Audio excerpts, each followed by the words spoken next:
Hello, I am Jenny Helms-Calvin, licensed clinical marriage and family therapist with... I'm Ellie Highland, and I'm also a licensed clinical marriage and family therapist. And we were just talking about how I've been meaning to do this for, was it 4 years?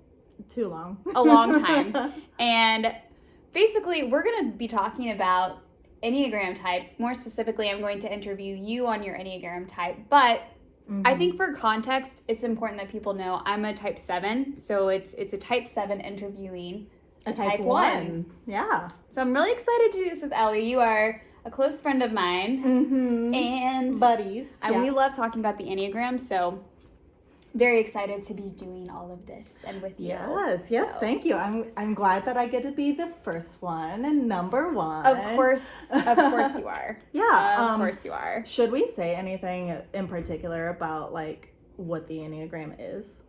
Yeah, I think maybe just a quick blurb about the Enneagram. It's become pretty mainstream nowadays. I feel like it's trending.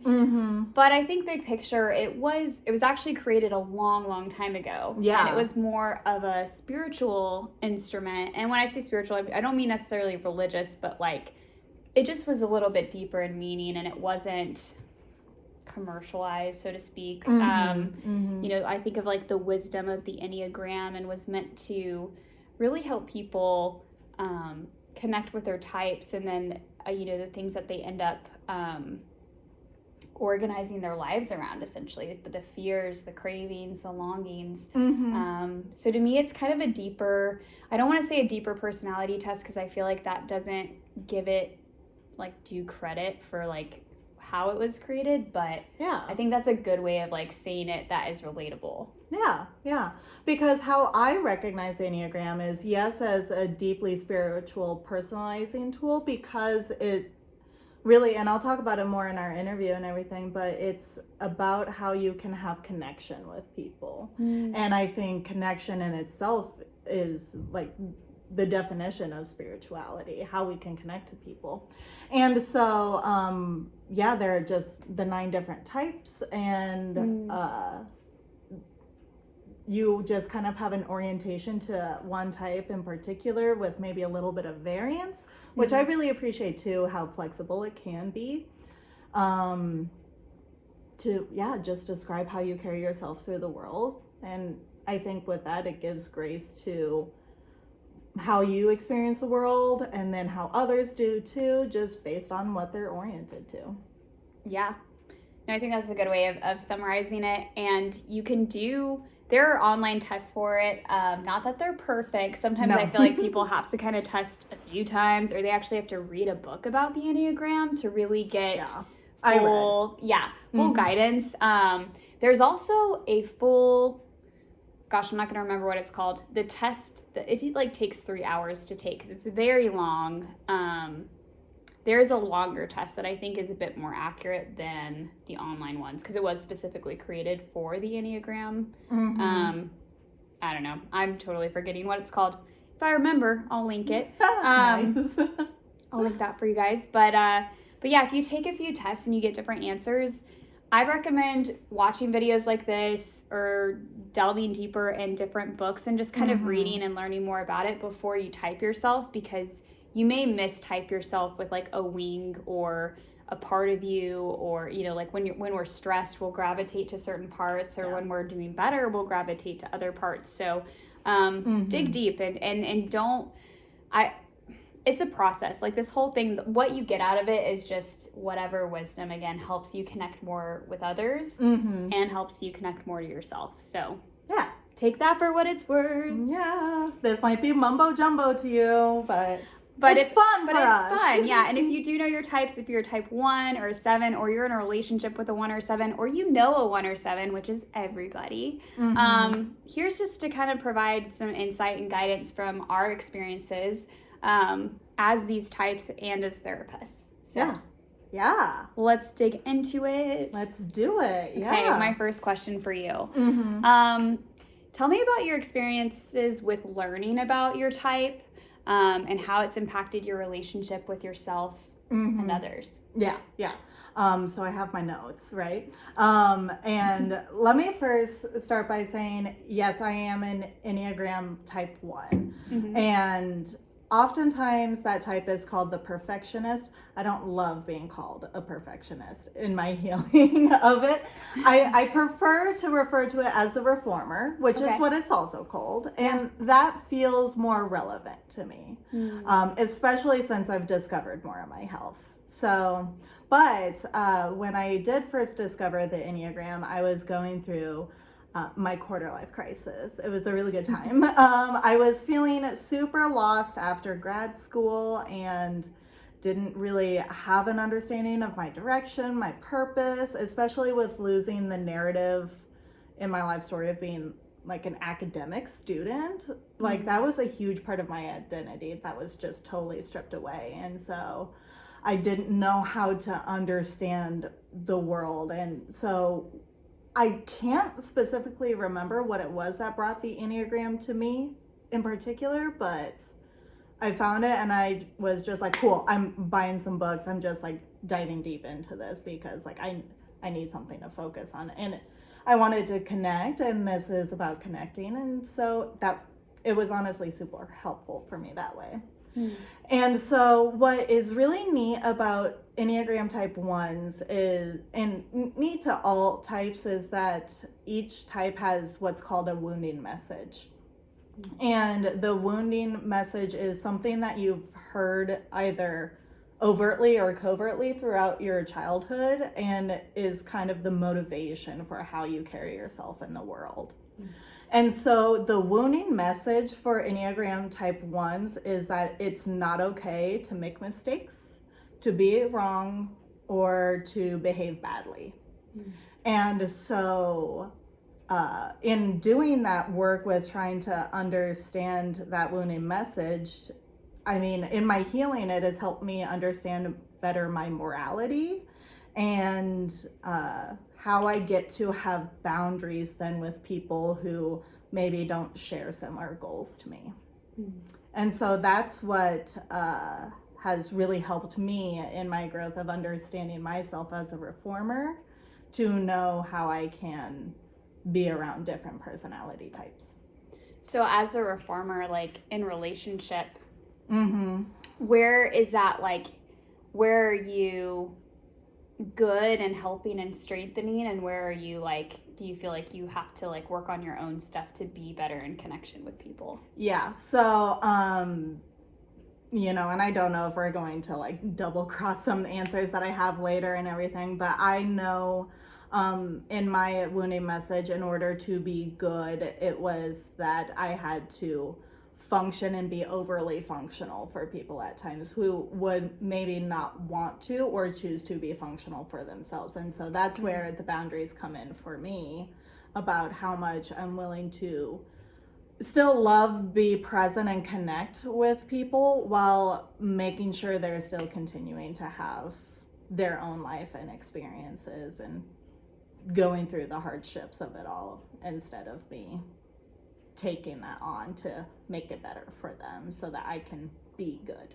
And it almost sounds like a boundary for them and a boundary for you at the same time, because you have to also boundary yourself. And I'm speaking from my own experiences in my oneness, because that's where I go when I'm stressed, of over functioning. Like, you also have to set that boundary with yourself to not do it.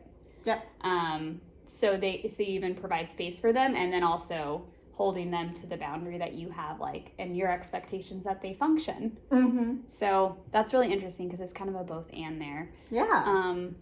And so I think that was a good segue into my next couple of questions, which was, you know, what about your type helps you in relationships and what hurts you in your relationships? I don't know if that was the answer. I'm like, was that the answer? Did I skip ahead? Yes, and. Okay. Because one of the things that my oneness and being a reformer really helps me in my relationship is, you know, I'm always in a constant motivation for self-improvement. I mean, so when it comes to reforming personalities, it's about, yes, the world around me and trying to make things better and good for people and having advocacy and everything, and so that's why it's really fun being a therapist. We'll talk more about that too, I guess, but it's about me making sure I am always the best version of myself and being organized with that too in order to still have greater acceptance for myself.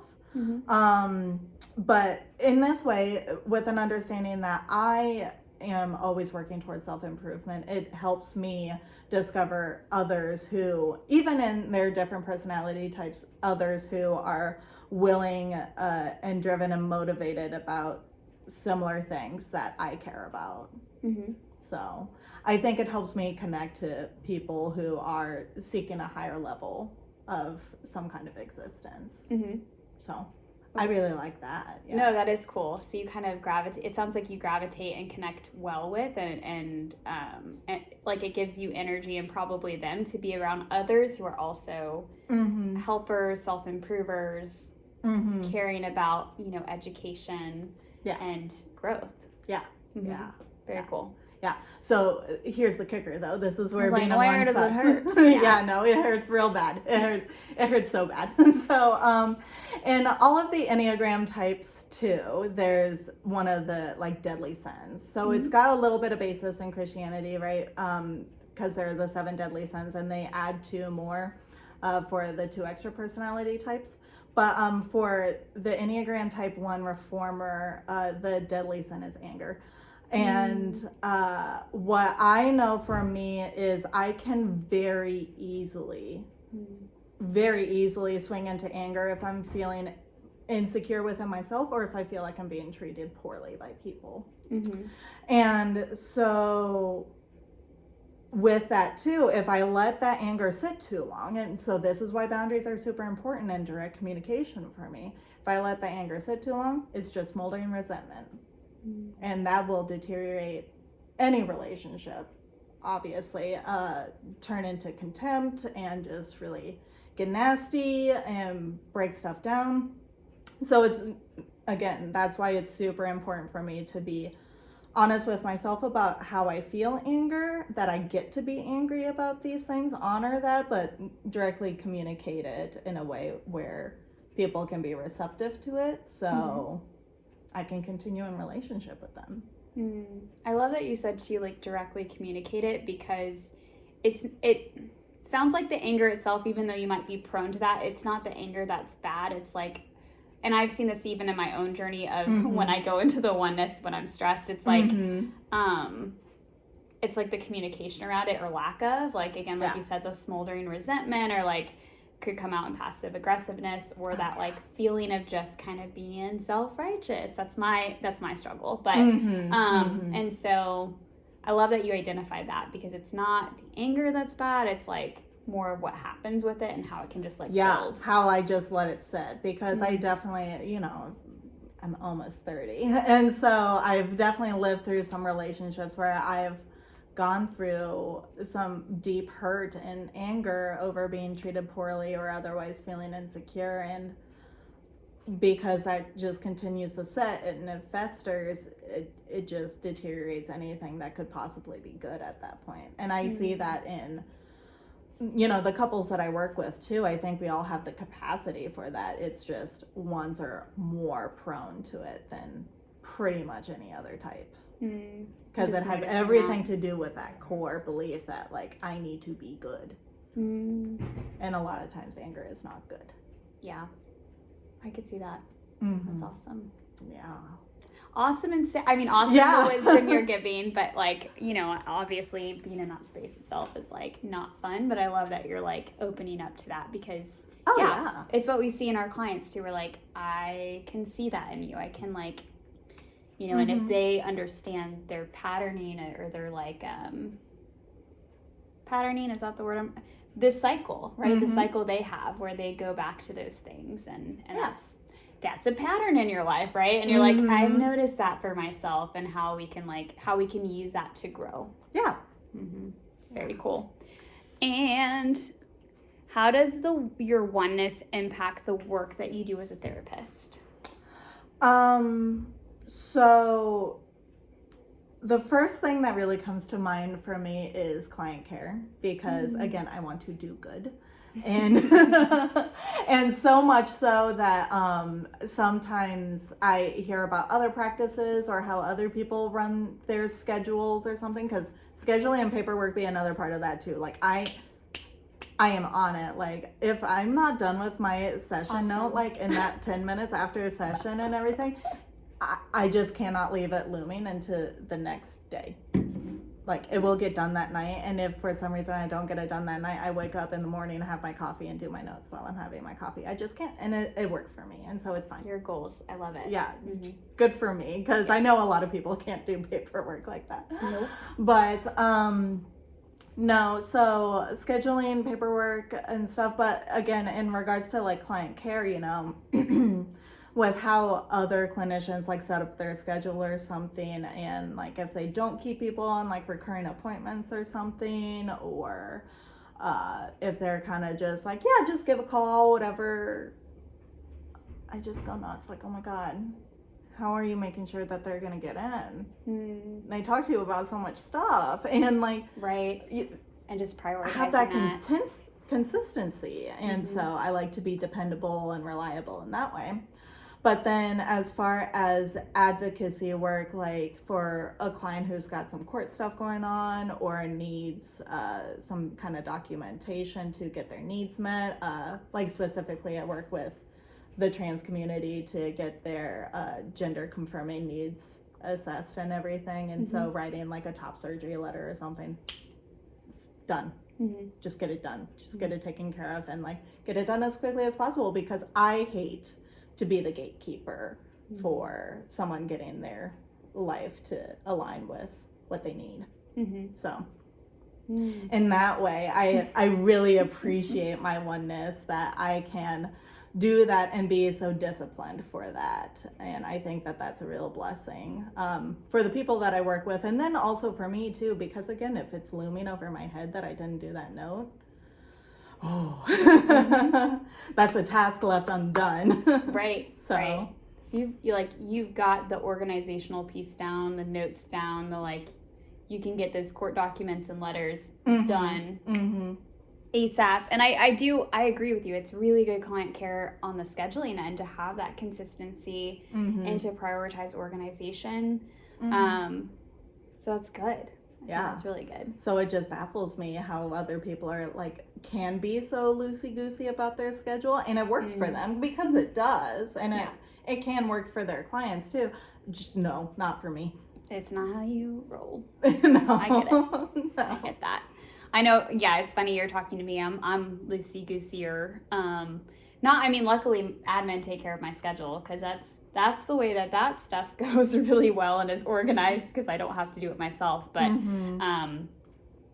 I'm definitely the person that writes their notes a week afterwards. I have a process, but it's loosey-goosier for sure. It gets done, but yeah, no, I'll forget about it. I will go to sleep that night and be fine writing my notes a couple of days later. So it's funny that you say that. Nervous laugh. Well, okay, I actually explained this to someone. They're like, okay, I understand it. So what I typically will do is the day before I see clients, I actually do my notes. So I actually do, like, I'm doing my notes from last week today, because I see all my clients tomorrow, and it actually helps my brain prepare. So it's kind of a prepping thing. Cool. It's more of a like, I refresh, I go over any homework assigned, things like that. Fair. And it's like a download before we work together the next day. So that's fair. It's what you do, whatever is right or wrong for whatever, you got to find the process that works for you and is good for your clients.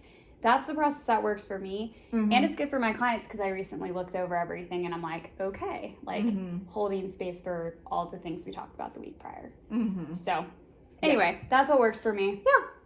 Because ask my husband, I can't remember what I ate for dinner last night. Like, it's, gotta like have that refresher. So, cool. So yeah, anywho, everyone's different. But I love that. I love that it keeps you organized and that you're on your stuff. Yeah. Because you're right. Not every therapist does that. So, sounds like you kind of, okay. Hopefully I'm not calling you out on this. No, but like, please do. Sounds like you also, the one is like, I think that as therapists, there are definitely therapists that are like, there's a right way to do something, or it should be this way or that way. Do you find that you feel more strongly about things than maybe some other therapists do about how you do things, or like, yeah, you know what I mean? Does that make sense? Yeah. So again, with being the reformer, and this is where the perfectionist does fit and everything. I am very much a rule follower, and so if there are certain rules that it's like, so as far as like DCF reports or something, or what would be another example? Yeah, like notes for an easy example. Like, it's fine as long as you have a system, do the note, but just simply some therapists who don't put in notes, you're breaking the rules. Don't break the rules, essentially. Don't you gotta follow those rules. There are some rules that are meant to be broken and everything, but then there are some that is like, that's a very basic rule. Why? Yeah, and I will say, I think a word you said earlier resonates. I'm guessing that number ones as therapists are really amazing advocates for their clients, and they're gonna make sure that they're following all the rules, and that if you need to be referred out to somebody, they're gonna refer you. They're going to like really value that. And so I think, like you said, client care, advocacy, like those are like the strengths of the therapist as a one. So that's awesome. Yeah, you keep doing it. I will. I like it. It's fun. What are some of the most important things that learning about your oneness or your type oneness has helped you with? I can't remember what I said for Going that one. Coming back. Yeah. Oh, okay. Yeah. So again, that wounding message being that I can't do anything wrong or behave badly or anything has really helped me get better at having greater acceptance for myself. And so with that understanding of how I carry myself through the world, it gives myself the grace to exist as I do and to not overthink it all the time, because I think for a lot of people, they try to be self-aware and try to do as good as they can anyway. But with that just being my orientation, I would have quite a tendency to overthink it. Like, you hear about the thing where we're sitting across the table at dinner from each other, and you get into the car and you reflect on conversation. It's like, oh my God, did they overthink that? Like, do they hate me now? Or like, am I still a good person? Do they still like me, even though like that joke didn't land or something like that? I think tendencies for ones have quite a lot to do with that, and being just anxious about like if we're accepted by others, if we're good or not. And then the acceptance for myself that like I still get to be good even if I made a dumb joke. Yeah. Because I do a lot. Yes, that you're human and you get to make mistakes, and you get to be loved with your mistakes, with your error and messiness. Yes, and so when I was going through that quarter life crisis, I was making a lot of mistakes, honestly, as far as other people are considered. So quite frankly, after grad school, I tried to go into private practice totally independently. It's just so bad. Just because I had to put myself into areas where I don't have strengths, and I'm not at all business minded or anything, and I really was dependent on other people supporting me. Namely, my parents needed to help me out quite a lot, and they started to be more boundaried with things, and I had to learn that just because I'm floundering in the normal adult process of growing up does not mean that I am bad. It is that I am learning and I am growing and I am self-improving. I am reforming. Yeah. Like throwing that word. It all comes together. Full circle. Full circle. No, I love that, because you're right. Like, we will all have seasons and phases of our life that like we're going to be making lots of mistakes. Yes, ma'am. Especially like quarter life crisis, right? And even beyond. I don't want to make it about age, because I think no matter what your age is, there will be seasons of life where we just like are growing and our situations are changing and kind of forcing us to deal with hard, messy things. Yeah. But I love that you said grace earlier. I was like, I love that. Grace. Like, we get to make mistakes and be loved. Yeah. Yeah. Yeah. And love ourselves, weirdly. Because I think that's the hardest part, too, is, like, loving ourselves if we struggle with perfectionism or the reformation of, it's okay to be in the reform. Yeah. I love that, reformation. Yeah. That's why I like it better than calling it a perfectionist. I'm just reforming things. I like that. Fine-tuning. I like that because that is, I think it actually captures that part of the one that really values growth.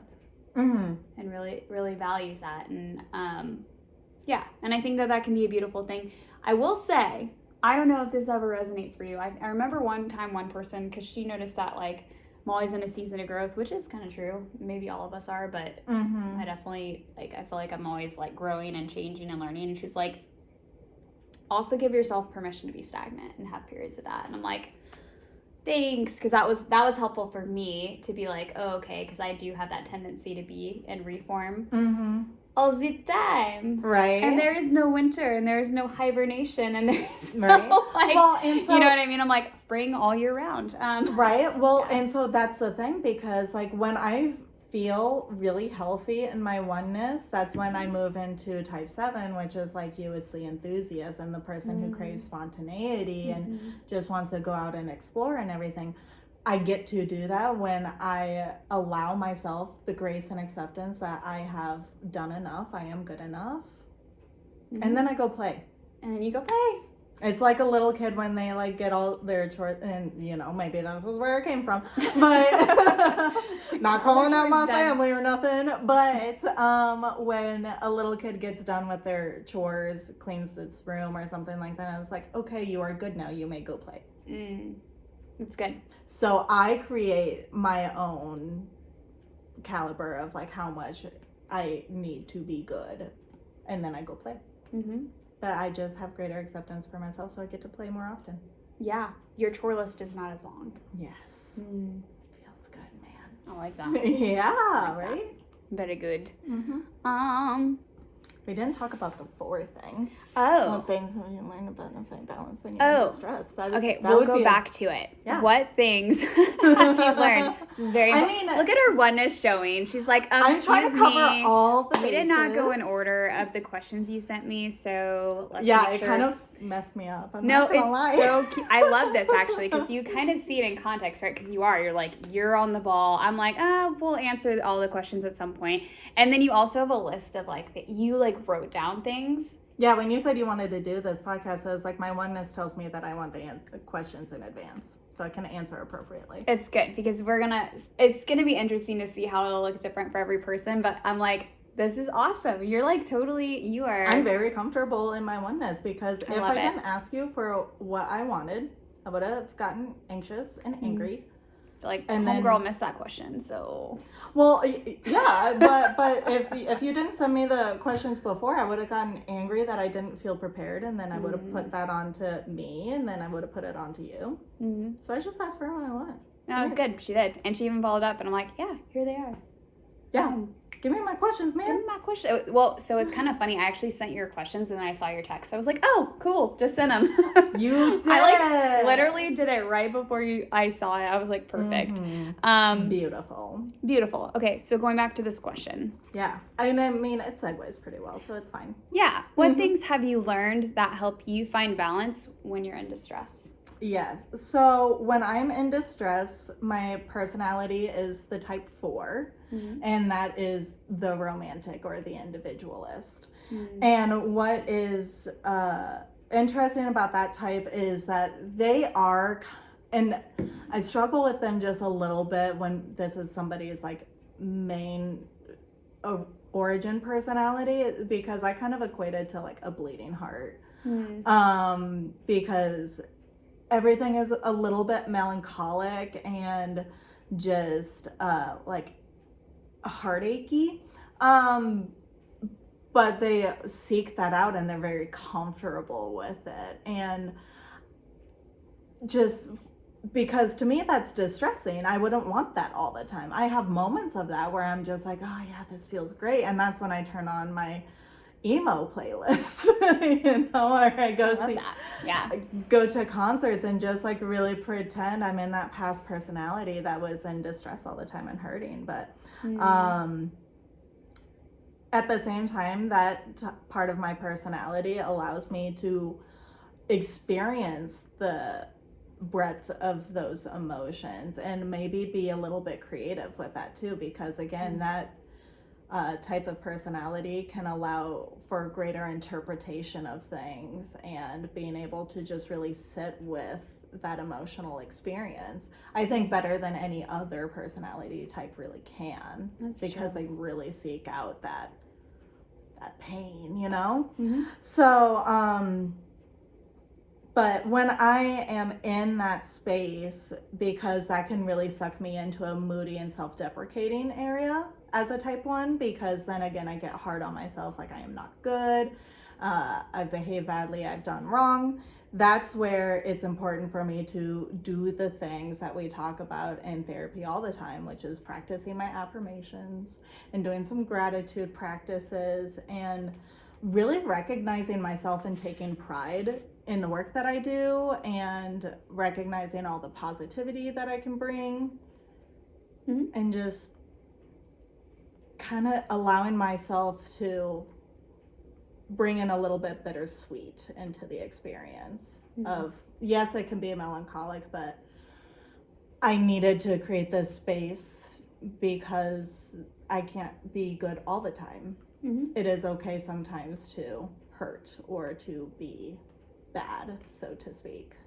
So, and to take, it sounds like taking stake of what you've done well or what is good, even in the like in the midst of this bad, I can also hold space for what is good. Yeah, like so that duality gets to exist in all the spaces. Yeah. It's cool. Yeah, I love that. Thanks, that's insightful. Thank you. Does it make me make sense? It does, because I'm thinking about like, look at me looking for validation. Tell me this it's good. No, it's interesting because I'm like, even just like the process of like, if you're in your 4ness, you could do gratitude, you could do but I think there's also like goodness in the emo playlist that you like, oh hell, you know what I mean, like that's healing and helpful, and also like, yeah, it can help you find balance when you are in that space. And I know a lot of us emo kids out there can relate to that, where it's like you just got to get into your feels. And that in and of itself is a release and good and helps you de-stress. Yes, absolutely. I think one of my favorite things to do with my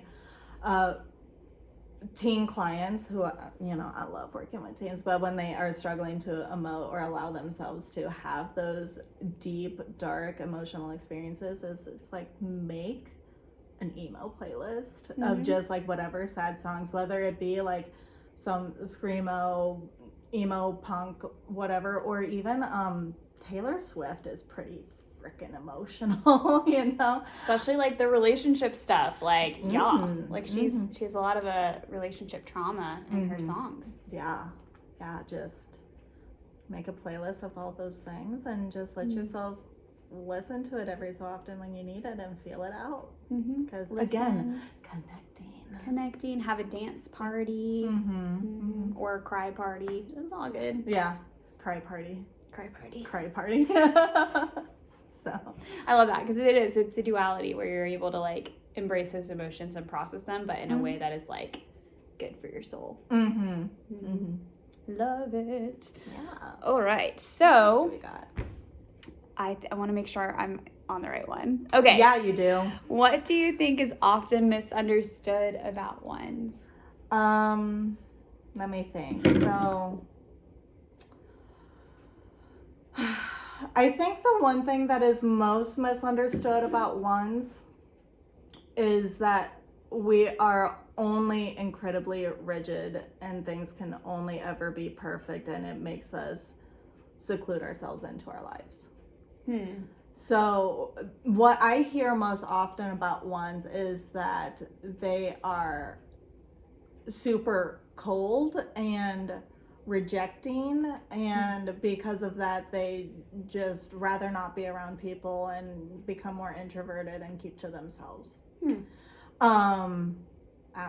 That's just what I hear as a one. I don't know. Right. I don't know what people say behind our backs, but Golden rejecting. yeah. So, just like get out of here. Yeah, just stop.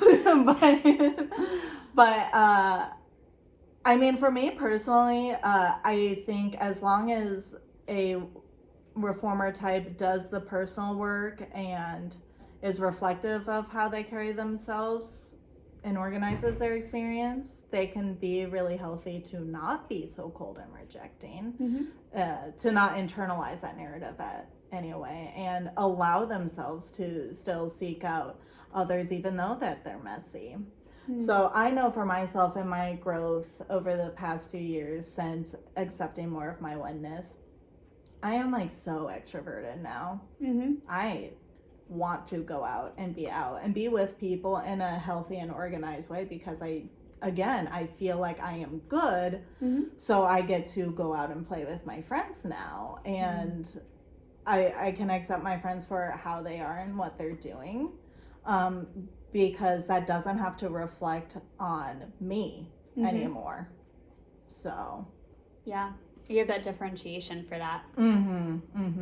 Yeah. And I think that's the kicker for all of the personality types, though, is that whatever the things that you hear about from, or that critique of that personality type, it's that critique from an unhealthy stance. Because definitely if I was an unhealthy one, I would just be reclused myself, only me in my apartment, and not letting people in, be closed off because I wouldn't believe that I was good.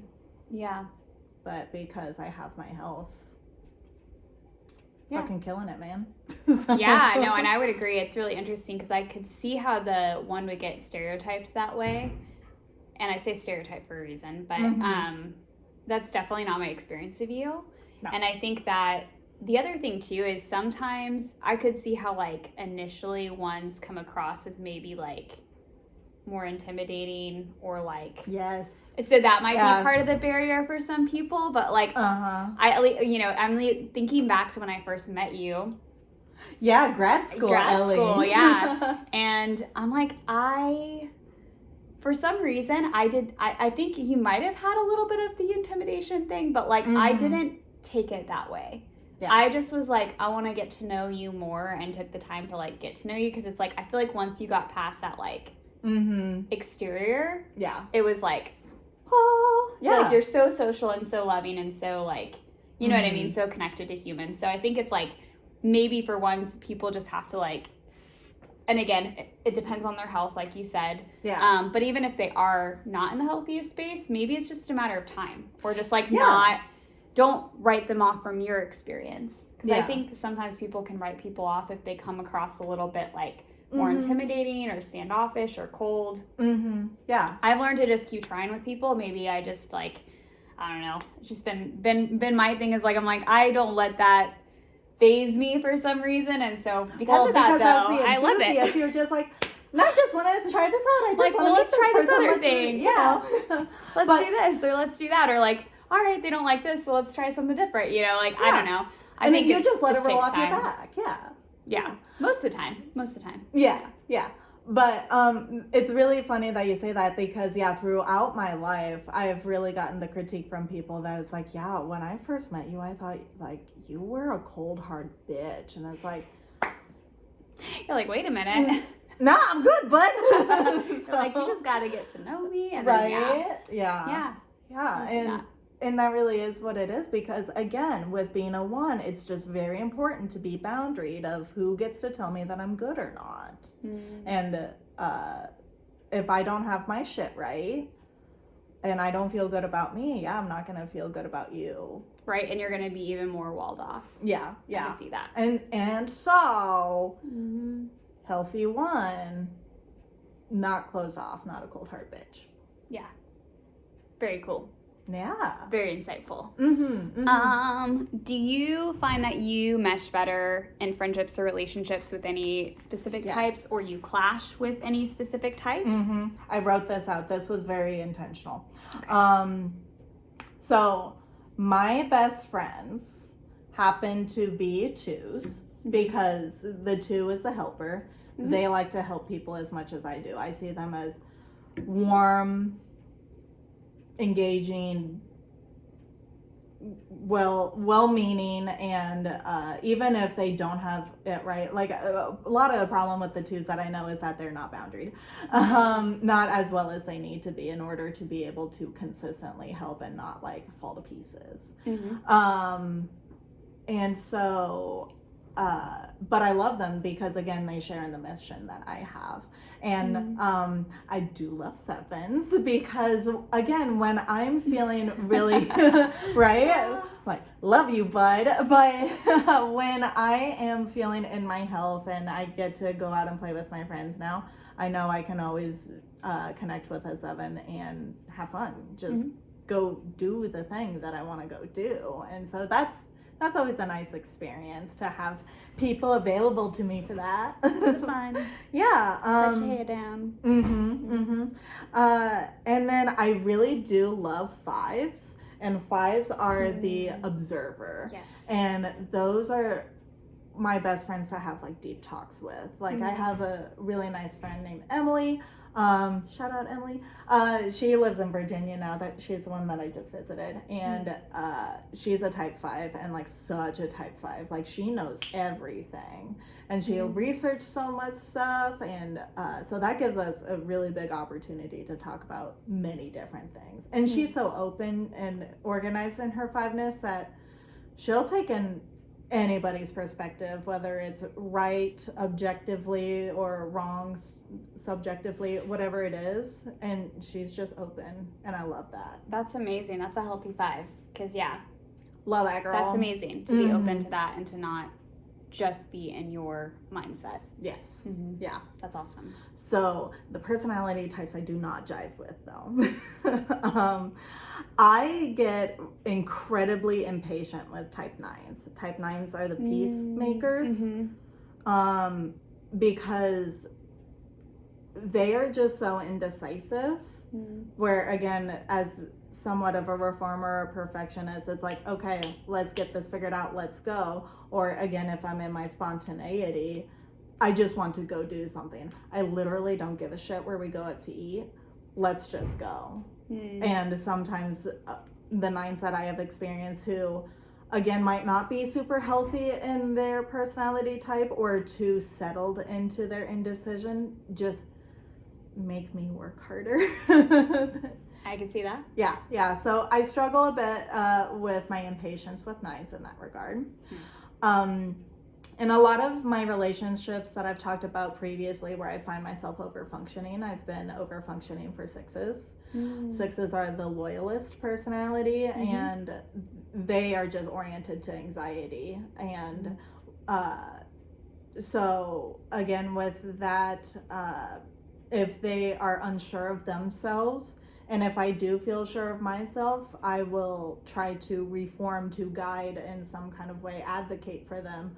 But then if they don't catch on to do that for themselves and I end up over functioning for them, ooh, angry, why am I taking care of you? I ain't your mom. I get super resentful. Like, it's not for me. So that's where I struggle. And like we were saying earlier, I don't know that many 8s.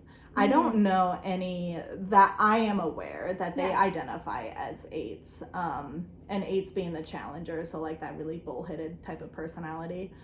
I could only imagine that I would struggle with them because I think because of that strong personality, I would feel like I'm at war with them or intimidated by them somehow because they are so sure of themselves. Because of their wounding message that they can't be vulnerable, so they like stick hard to their guns.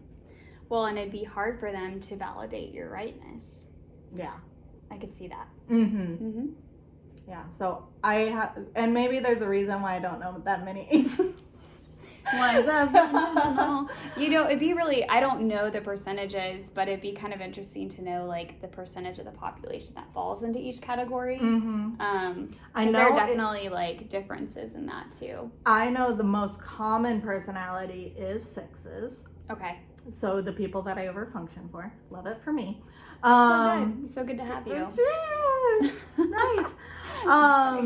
Yeah, but I know 6s are the most common and prevalent personality, and other than that, I think it's a little bit scattered. I thought 4 was maybe the rarest, which is funny because they think they're the rarest.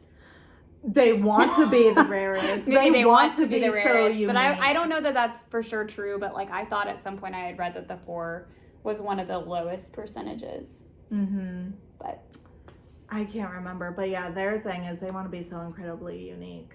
But then that they are. Yeah, cool. Good for you, bud. Make some good music. We're making jokes over here. Okay, so anything else that you think would be important for us to know about the Enneagram or your type? Yeah. Let me think. So my thing is, again, because the Enneagram is just simply about connecting with other people, with yourself, I think it's a really fun opportunity to do, and it's not even like you've got to do that much, but like to do some reading to understand how you can have greater connection and compassion for people, because at the end of it, it's about being good people who can do good for others because we're doing good for ourselves. And so the 2 books that I have, so I'll plug them. Yeah, for sure. It's by the same author. The first book is The Road Back to You. And the second book is The Path Between Us. The Road Back to You is from Ian Cron and Suzanne Stabile.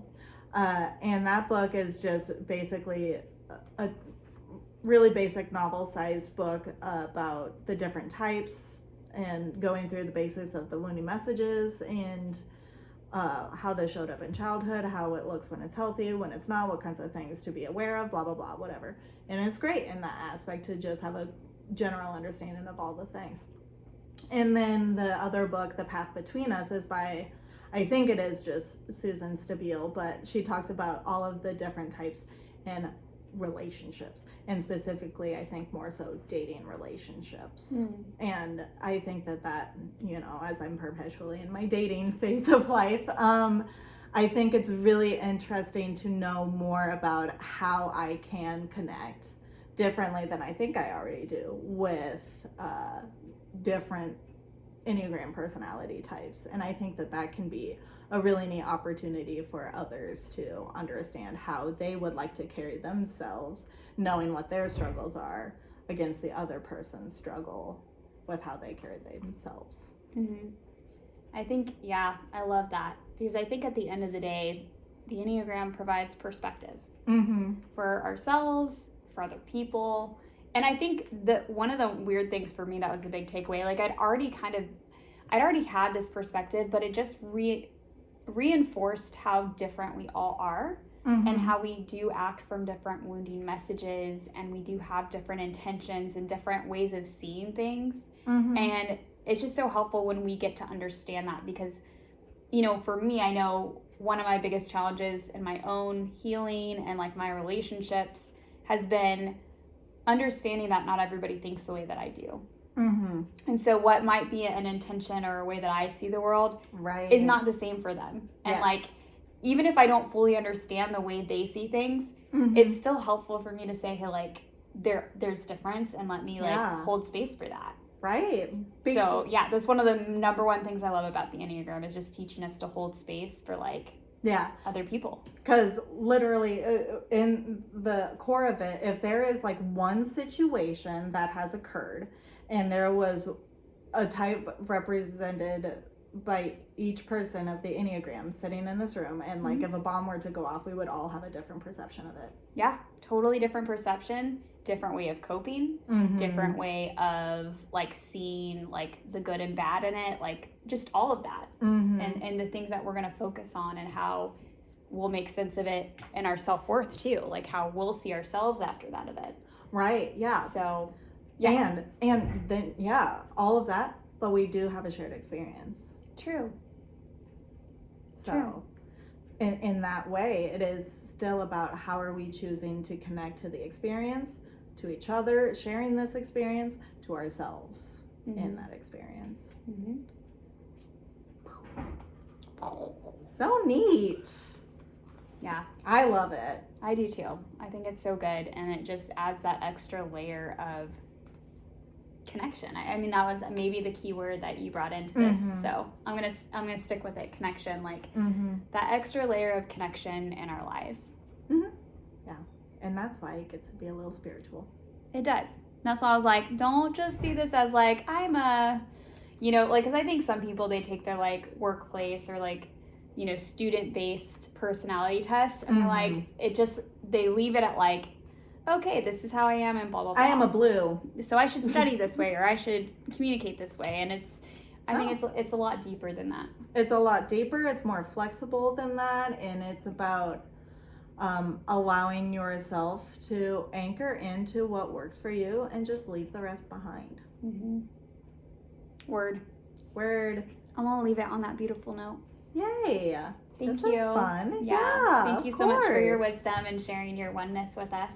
Yeah, absolutely. I appreciate it. That's, again, my type gravitates towards being a one when I'm in stress. So a lot of the things she said, I personally get to learn from too. So thank you. Absolutely.